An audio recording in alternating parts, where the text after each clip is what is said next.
Kulkul bulus dibunyikan di Banjar Gelagah Puun, Desa Kekeran, Mengwi, Kamis 19 Januari.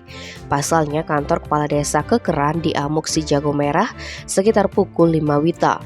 Kasih Humas Polres Badung Ibtu Ketut Sudan menerangkan peristiwa ini awalnya diketahui Kadek Sudiharmo 35 tahun, karyawan puskesmas yang terletak di sebelah barat tempat kejadian perkara.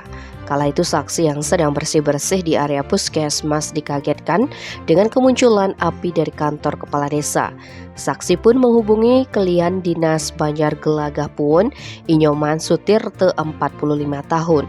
Selanjutnya Sutirte nepak kulkul bulus di Banjar Gelagah Puun sebelah selatan TKP, serta menghubungi pemadam kebakaran. Tak berselang lama, 2 unit mobil damkar Kabupaten Badung tiba di lokasi. Pemadaman dilakukan dibantu warga sekitar, hingga akhirnya api dapat dijinakan sekitar pukul 5:40. Beruntung tidak ada korban jiwa dalam insiden tersebut. Akibat kejadian tersebut, satu ruangan rapat kantor desa Kekeran beserta peralatan di dalamnya ludes, dengan kerugian mencapai 600 juta rupiah. Berbekal Kekeran, Inyoman Suwarde menduga kebakaran terjadi akibat konsleting listrik salah satu AC.